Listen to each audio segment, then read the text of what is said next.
Good afternoon. आज हम एक फ्रेश टॉपिक स्टार्ट करेंगे। आज हम वेद के बारे में पढ़ेंगे। तो वेद को समझने के लिए पहले हम समझेंगे कि वेद होते क्या है। वेद की डेफिनेशन मैंने ऊपर लिख दी है, मैं आपको उसको फिर अभी समझाती हूँ। पहला, Veda is also be termed as the knowledge that come from Sanskrit word Veda. कहने का मतलब ये है, वेद शब्द की उत्पत्ति संस्कृत वर्ड वेद से हुई है, जिसका शाब्दिक अर्थ होता है ज्ञान व पवित्र ज्ञान, जो हमें व्यवस्थित जीवन जीने के नियमों को सिखाता है। और इसी वेद शब्द से ही विद्या और विद्वान शब्द की उत्पत्ति भी हुई है। और कहीं पर वेद के लिए श्रुत शब्द का प्रयोग भी किया गया है।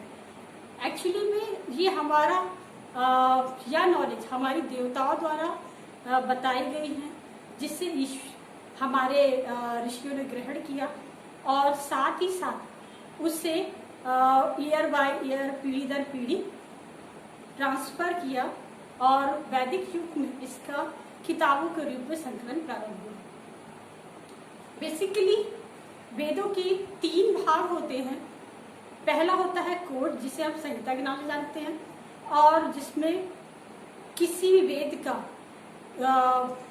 बेसिक कॉन्सेप्ट या बेस होता है, मूल पाठ होता है, जिसकी व्याख्या हमारी ब्राह्मण कहलाती है।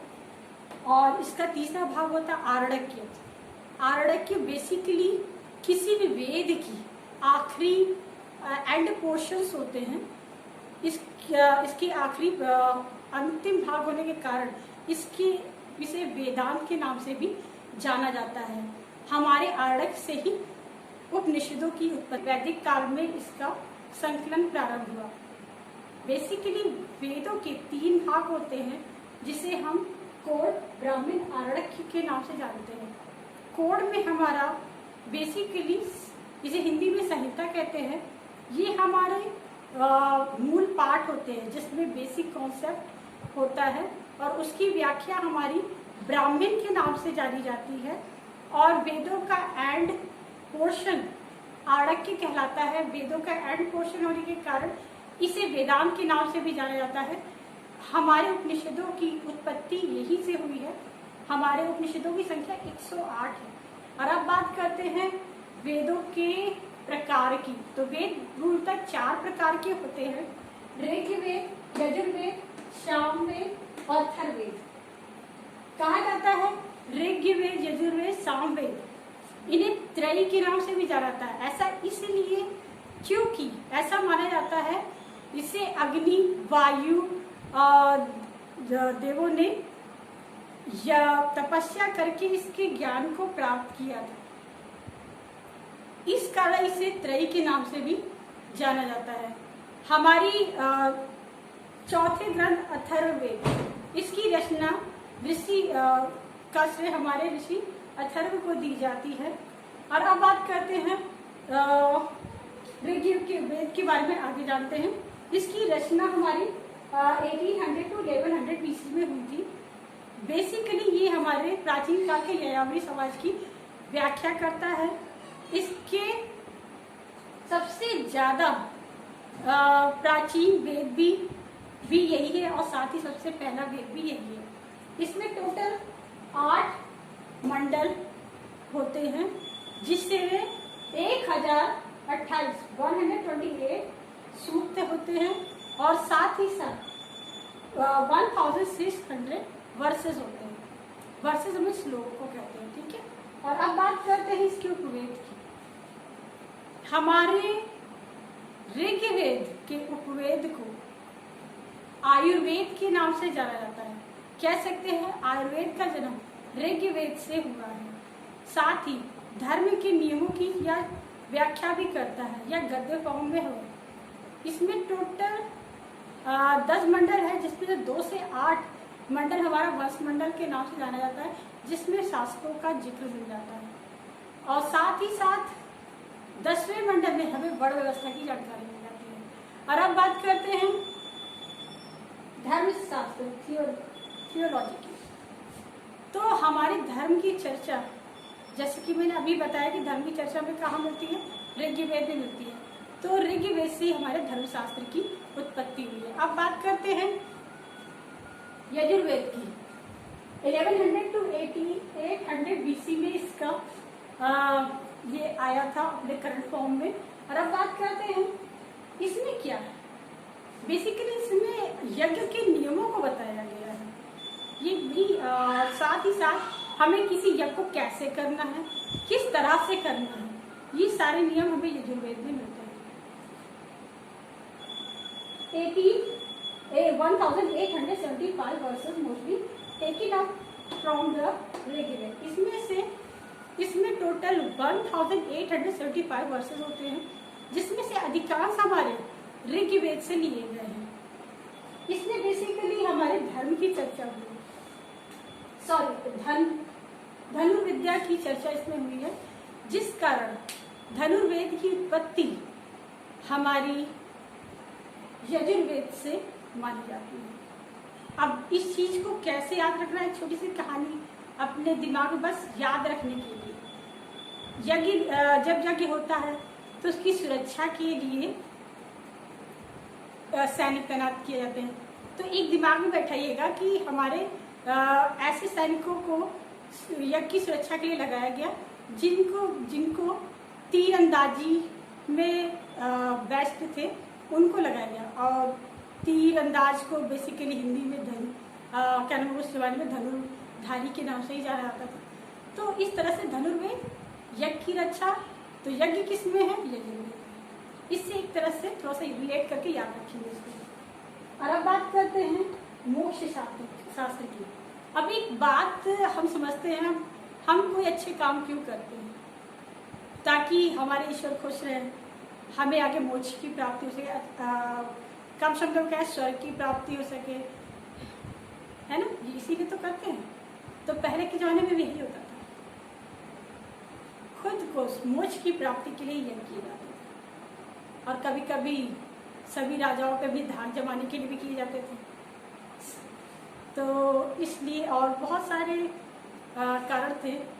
कभी आपको बहुत डीपली भी बताऊंगी जब आपको, अभी तो हम उतना ही पढ़ेंगे जितनी हमारी जरूरत है, ठीक है। और अब बात करते हैं सामवेद की। सामवेद की उत्पत्ति 1200 to 800 BC में हुई थी। और the earliest reference for the singing, जो प्रेजेंट टाइम में जो भी हमारी क्लासिकल सिंगिंग है, जो भी डांस है, फॉर्म है, जो हम देख रहे हैं आज, इसकी उत्पत्ति कहाँ हुई, इसके नियम सबसे पहले शुरू कहाँ हुए, वो हमारे सामवेद में मिलते हैं। हमें कोई गाना कैसे गाना है, किस तरह से गाना है, छोटी सी छोटी बातों की जानकारी हमारी सामवेद में मिलती है। बेसिकली सामवेद का अस्तित्व में क्यों आया, जब हमारे यज्ञ होते हैं तो जो मंत्र पढ़े जाते हैं उसे किस शैली में पढ़ना है, इसकी जानकारी हमें सामवेद से मिलती है। 1549 verses all have been taken from Rigveda, except 75 verses। इसमें 75 श्लोकों को छोड़ दिया जाता, तो बाकी के जितने भी सूक्त हैं वो हमारे ऋग्वेद से ही लिए गए। कह सकते काफी सिमिलरिटी है, जैसे कि यजुर्वेद में भी, यजुर्वेद और ऋग्वेद में क्या समानता है, लगभग समान सूक्त इसमें पाए जाते हैं यजुर्वेद में भी। बट अंतर ये गद्य फॉर्म में, ये गायन शैली में, कह सकते हैं ये गद्य फॉर्म, इसके पद्य फॉर्म में। और अब बात करते हैं गंधर्व वेद। हमारे एक और छोटी सी बात, गंधर्व होते क्या है, वैसे प्राचीन काल के गंधर्व आज के किंग। सो गाने की कला और नाचने की कला, गाना और नाचने की कला, ये दोनों ही चीजें देखने मिलते हैं प्रेजेंट टाइम में। तो एक तरह रिलेट करके कह सकते हैं, गंधर्व आजकल के किंग करते क्या है, नाचते हैं और थोड़ा गाने गाते हैं। तो दोनों के गुण किस में होते हैं? प्राचीन काल में गंधर्व में। और गंधर्व किससे संबंधित है? गाने का जो भी कला है यजुर्वेद में होती नहीं, क्योंकि इसमें यज्ञ संबंधी कार्य होते हैं, धर्म संबंधी कार्य ऋग्वेद में। तो बेसिकली सामवेद ऐसा बचा जिसमें गाने की बातें होंगी, तो रिलेट करके समझ जाएंगे। सामवेद का उपवेद है हमारा गंधर्व वेद। और अब बात करते हैं कामशास्त्र, साइकोलॉजी। प्रेजेंट टाइम का जो आज मनोविज्ञान है उसकी उत्पत्ति भी हमारी सामवेद से ही हुई है। आपको एक अच्छी बात बताए, जब आप टेंशन में हो तो अच्छा गाना सुनिए, आपको बहुत अच्छा फील होगा। कई राज्यों में म्यूजिक का प्रयोग भी किया जाता है। साइकोलॉजिकल भी कई प्रॉब्लम्स में म्यूजिक का ही यूज किया जाता है। तो इससे हम रिलेट करेंगे कि जो भी हमारे काम शास्त्र है उसकी उत्पत्ति हमारी सामवेद से हुई। अब बात करते हैं अथर्ववेद की। ये कब अस्तित्व में है? 1000 to 800 BC में। इसमें अब अथर्ववेद में जितने भी धर्म कर्म, जितने भी तरह के शिल्प है, धर्म कर्म तंत्र मंत्र, जितनी भी बातें, ये सब का उल्लेख हमारे अथर्ववेद में मिलता है। इसमें 730 सूक्ता, 600 मंत्र एंड 30 मंडल्स। मंत्रा कंफ्यूज मत होइए, मंत्रा वर्सेस एक ही है, ठीक है। तो इसमें मंडल आप समझते ही हैं, चैप्टर, ठीक है। और अब आगे बात करते हैं अथर्ववेद का अथर्ववेद का उपवेद क्या है। हमने क्या कहा? निर्माण संबंधी कार्य, तंत्र मंत्र, ये सारी बातें हमारी अथर्ववेद में। 3 बेसिक बातों को समझने हैं। धर्म संबंधी कार्य ऋग्वेद में हो गए, यज्ञ संबंधी कार्य यजुर्वेद में हो गए, संगीत संबंधी कार्य सामवेद में हो गए, और इसके अतिरिक्त जो भी हुआ वो सब अथर्ववेद में, ठीक है। और अब बात करते हैं अथर्ववेद का उपवेद हमारा शिल्पवेद है। शिल्प संबंधी व्याख्या कहाँ है? हमारी अथर्ववेद में। तो इसका उपवेद हमारा क्या हो गया? शिल्पवेद। और अब बात करते हैं अर्थशास्त्र की। जितनी भी गणनाएं हैं ये सब हमारी अथर्ववेद के अंतर्गत होती है। तो अथर्ववेद से हमारी अर्थशास्त्र, इकोनॉमिक्स का भी जन्म हुआ है। इसी से हमें ये भी बताया जाता है कि किसी भी तरह से हम गणनाएं कैसे करें और किसी भी स्थिति को कहीं सही तरीके से कैसे व्यवस्थित रूप से सही प्रकार से बजट बना के काम करें। इस सभी नियमों की जानकारी हमारी अथर्ववेद से मिलती है। अब हम इन वेदों से क्या क्या प्राप्त करते हैं? तो मैथ, साइंस, ज्योग्राफी और हर तरह के रिचुअल्स और हिस्ट्री आदि, ये सारी बातें, एवरीथिंग हम इन्हीं वेदों की सहायता से प्राप्त करते हैं। तो आप समझ सकते हैं कि आज का कॉन्सेप्ट कितना ज्यादा इम्पोर्टेंट है हमारे हिस्ट्री के निर्माण में। सबसे ज्यादा इम्पोर्टेंट ये बात नहीं होती है, सबसे इम्पोर्टेंट भी है क्योंकि हमारे हिस्ट्री निर्माण में इनका महत्वपूर्ण योगदान है। तो आगे हम कुछ नए टॉपिक्स को उठाएंगे। आज के लिए इतना है और आपका दिन शुभ रहे। धन्यवाद।